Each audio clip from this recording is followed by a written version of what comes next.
دوسرے مختصر وقت میں ہمارا ایک عقیدہ ہے ایمان بالملائکہ، کیونکہ ہم عقائد کا پر بات شروع کر رکھی ہے تو مختصر وقت میں اس پر بھی بات کر لیتے ہیں۔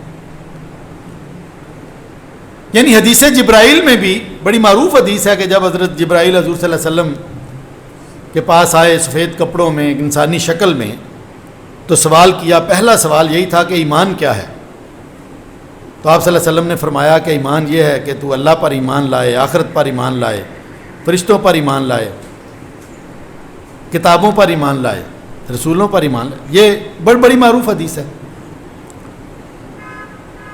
کلنا آمن باللہ و ملائکتہ و کتبہ و رسلہ، کہ سب اللہ اور اس کے فرشتوں اور اس کی کتابوں اور اس کے رسولوں کو مانتے ہیں۔ گویا کہ فرشتوں کو ماننا ہمارے ایمان کا حصہ ہے۔ ملک کا مطلب ہم فرشتہ کرتے ہیں، ملائکہ اس کی جمع ہے، اس کا مطلب ہے قاصد۔ بالکل مطلب وہی ہے جو نبی کا اور رسول کا مطلب ہے، اس کا مطلب بھی پیغامبر ہے، پیغام پہنچانے والا، اور اس کا مطلب ملک کا مطلب بھی پیغام پہنچانے والا اور قاصد۔ اس لیے قرآن میں نبیوں کے لیے بھی یہ لفظ استعمال ہوا ہے اور فرشتوں کے لیے، حضرت جبرائیل کے لیے بھی یہ لفظ استعمال ہوا ہے۔ اگر ہم عقیدے کی بات کریں کہ یہ عقیدہ کیا ہے، تو یہ عقیدہ کہ فرشتے اللہ کی وہ نوری مخلوق ہیں، فرشتے اللہ کی نوری مخلوق ہیں جو اللہ کے حکم پر کائنات میں مختلف ذمہ داریاں انجام دے رہے ہیں اور اپنا کچھ بھی اختیار نہیں رکھتے۔ یعنی تین چیزیں ہوئیں، ایمان بالملائکہ تین چیزوں کا نام ہوا۔ سب سے پہلا کہ فرشتے نوری مخلوق ہیں، وہ خاکی نہیں ہیں، وہ آگ سے بنے ہوئے نہیں ہیں، وہ نور سے تخلیق کیے گئے، نمبر ایک۔ نمبر دو، وہ اللہ کے اذن سے اور اللہ کے حکم سے جو کرتے ہیں وہ کرتے ہیں، وہ مختلف ذمہ داریاں اور کام سر انجام دے رہے ہیں۔ حضرت جبرائیل علیہ السلام نبیوں پر وحی لے کر آنے والے، یا لیلۃ القدر میں فرشتوں کو ساتھ لے کر جو ہے وہ رحمتوں کا نزول کرنے والے۔ کوئی فرشتہ عذاب کا فرشتہ ہے، کوئی رحمت کا فرشتہ ہے، پھر اللہ تعالیٰ کی جو ہے وہ حمد و ثنا بیان کر رہے ہیں۔ میکائیل بارش اور رزق رسانی کا کام کرتے ہیں۔ اسی طرح جو ہے وہ اسرافیل سور پھونکیں گے، قیامت آ جائے گی۔ اسرائیل موت کا فرشتہ ہے، موت بانٹتے پھرتے ہیں۔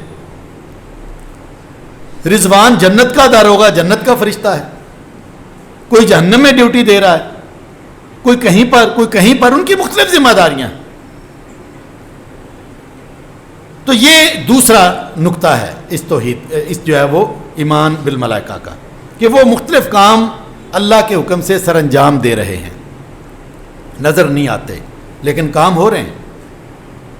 لیکن یہاں پر ایک تیسری بات بھی ہے کہ وہ اپنا کچھ بھی اختیار نہیں رکھتے۔ سارا اختیار کس کا ہے؟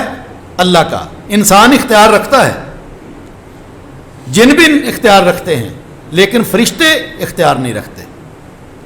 جو اللہ نے حکم دیا، اگر اسرائیل کو حکم دیا کہ فلاں شخص کو فلاں جگہ پر تم نے جا کر اس کی جان قبض کرنی ہے، تو نہ وہ ایک مائکرو سیکنڈ پہلے لے سکتا ہے اور نہ مائکرو سیکنڈ بعد میں۔ تو یہ کہا جا سکتا ہے کہ پھر فرشتوں کی ضرورت ہی کیا تھی؟ ویسے کبھی ہم نے اس بات پر غور کیا کہ یہ ایمان بالملائکہ کا فائدہ کیا ہے ہمیں ماننے کا؟ کبھی غور کیا ہو؟ بھی توحید کے فائدے تو نظر آتے ہیں نا انسانی زندگی میں بھی، رسول کو ماننے کا بھی جو ہے وہ کوئی جواز اور کوئی چیز ہمیں نظر آتی ہے، آخرت کا بھی بالکل ماننے کا انسانی زندگی پر اثرات ہیں، کتابوں کو ماننے کے بھی قرآن ظاہر ہے ہمارے لیے ہدایت ہے۔ تو فرشتوں کو ماننے کا ہمیں کیا فائدہ ہے جی؟ یہ اتنی اہم چیز کہ جس کے بغیر ایمان کی تکمیل ہی نہ ہو، آخر اللہ تعالیٰ نے کیوں جو ہے وہ لکھ دیا کہ یہ عقیدہ ماننا ضروری ہے؟ دیکھیں ان باتوں پر کبھی کبھی غور بھی کرنا چاہیے. ہمارا مسئلہ یہ ہے کہ ہم پیدائشی مسلمان ہیں اور ان سب باتوں کو پیدائشی طور پر مانتے ہیں, شعوری طور پر نہیں مانتے. اگر کہیں شعوری طور پر کسی سے بحث ہو جائے تو ہم جو ہے وہ سر پٹکتے ہیں کہ اب کیا کریں بھائی, سوال کا جواب تو ہمارے ذہن میں نہیں. آج دنیا میں لوگ نوجوان جاتے ہیں دوسرے ملکوں میں اور وہاں جا کر جو ہے وہ ان کو مختلف سوالات کا سامنا کرنا پڑتا ہے. تو اس لیے ان کو سمجھنا, شعوری طور پر ایمان کو سمجھنا بڑا ضروری ہے. پہلی بات تو یہ ہے کہ فرشتوں کی ذمہ داریاں مختلف ہیں اور اختیار اپنا کچھ بھی نہیں رکھتے. اہم فرشتے 4 فرشتے جو ہے وہ قرآن میں ان کا تذکرہ آیا ہے, اس کے علاوہ بھی نام آئے ہیں. حضرت جبرائیل کا, میکائیل کا, اسرافیل کا, اسرائیل کا, ان کے مختلف کام ہیں, ذمہ داریاں ہیں. عقیدہ میں نے 3 نکات کا بیان کر دیا آپ کے سامنے. پہلا نقطہ کہ یہ نوری مخلوق ہیں, دوسرا اللہ کے حکم پر کام سر انجام دے رہے ہیں کائنات کے اندر, اور تیسرا اپنا ذرہ برابر بھی اختیار نہیں رکھتے. اب یہ عقیدہ کیوں ہمیں ماننے کے لیے کہا گیا, اس میں صرف 2 باتیں میں عرض کروں گا مختصر وقت میں. پہلی بات تو یہ ہے کہ اس عقیدے کے نتیجے میں شرک کی نفی ہوتی ہے. کیسے؟ دیکھیں ہمارے ہاں کچھ تھوڑا سا کسی سے فائدہ ہو جائے نا تو لوگ وہاں پر لائنیں لگا لیتے ہیں جی, بڑے بزرگ جی, بڑے پہنچے ہوئے بزرگ, بیٹا دیتے ہیں جی, اولاد دیتے ہیں جی, فلاں کام کرتے ہیں جی, ادھر جائیں گے تو جو ہے وہ جاب مل جائے گی, رزق مل جائے گا, وغیرہ وغیرہ وغیرہ. مسلمانوں کے علاوہ باقی دنیا بھی یہ کام کرتی ہے, مسلمانوں میں بھی یہ مرض عود آیا ہے. اگر کسی بزرگ کو ماننا ہے رزق کے لیے تو پھر میکائیل کو کیوں نہ مانا جائے جی؟ رزق بھی وہ دیتے ہیں, بارش بھی وہ برساتے ہیں, سارے رزق کیڑے مکوڑے سے لے کر انسان اور بادشاہ تک اگر کوئی رزق کی تقسیم ہو رہی ہے تو وہ کون کر رہا ہے؟ میکائیل کر رہے ہیں. تو میکائیل کو کیوں نہیں خدا سمجھتے, ان کو کیوں اللہ کے ساتھ شریک نہیں ٹھہراتے؟ ٹھہرانے والوں نے تو کفار مکہ نے ٹھہرایا تھا, تو پھر ان کو ٹھہرائیں جو براہ راست یہ کام کر رہے ہیں, جن کے ہاتھ میں رزق ہے. دوسرے سے سفارش کیوں کروانی ہے بھائی؟ جو براہ راست کام کر رہا ہے اس سے کیوں نہیں جو ہے وہ اس کو شریک ٹھہراتے؟ اس لیے نہیں ٹھہرا سکتے کہ ہمیں معلوم ہے کہ اس کا اپنا کوئی اختیار نہیں ہے. جس کا اختیار ہے اسی کی جانب لوٹنا پڑے گا, اللہ سے ہی مانگنا پڑے گا. اس سے عقیدہ شرک کی نفی ہوتی ہے, اس کی جڑ کٹ جاتی ہے. اور اس سے ہمیں یہ سبق ملتا ہے کہ لوگوں, دنیا میں اللہ کے علاوہ کسی سے نہ مانگو, کوئی اختیار نہیں رکھتا. یہ رزق, یہ اولاد, یہ ساری چیزیں یہ کسی انسان کے بس کا روگ نہیں ہے. کوئی بڑے سے بڑا ہو تو اللہ کے سامنے دعا کر سکتا ہے, بس وہ اللہ چاہے تو قبول کر لے, اللہ چاہے تو نہ کرے. اس کے علاوہ کسی کا کوئی اختیار نہیں ہے. تو گویا کہ یہ عقیدہ ہمیں پہلی بات تو یہ سمجھاتا ہے. اور دوسری بات آج کے دور کے لیے اتنی اہم ہے کہ یہ مادہ پرستی کا انکار کرتا ہے. آج مادی دور ہے, طاقت, کتنے طیارے ہیں جی فوج کے پاس, کتنے ٹینک ہے جی, بڑی فوج جی, کتنی تعداد ہے جی. فوجوں کا تعین تعداد سے نہیں ہوتا, اسلحے سے ہوتا ہے, بمبوں سے ہوتا ہے, بڑی طاقتور جی ٹیکنالوجی سے ہوتا ہے. 313 کے مقابلے پر 1000 ہوں اور ہاتھ میں بھی کچھ بھی نہ ہو تو بظاہر تو مادہ اور مادہ پرستی کو جاننے اور ماننے والے وہ تو کہیں گے کہ 313 کی شکست یقینی ہے. لیکن 313 کی مدد کے لیے کون آتا ہے؟ فضائے بدر پیدا کر, فرشتے تیری نصرت کو اتر سکتے ہیں گردوں سے قطار اندر قطار. اب بھی فرشتے اترتے ہیں. قرآن کہتا ہے, تبصرہ کر رہا ہے کہ فرشتے جو ہے وہ ہم نے تمہاری مدد کے لیے اتارے, اور بعد میں بھی اترتے ہیں, آج بھی اترتے ہیں. ہمارے سامنے اس کی مثالیں موجود ہیں. یہ کشمیر میں ہمارے کتنے ایسے عزیز اور دوست گئے ہیں جو بتاتے ہیں کہ بالکل, یعنی میرا بھانجا وہاں پر رہا, وہ کہتا ہے جی کہ ہم ایک مرتبہ بالکل سڑک کے کنارے کھڑے تھے اور اچانک جو ہے وہ فوجی آ گئے.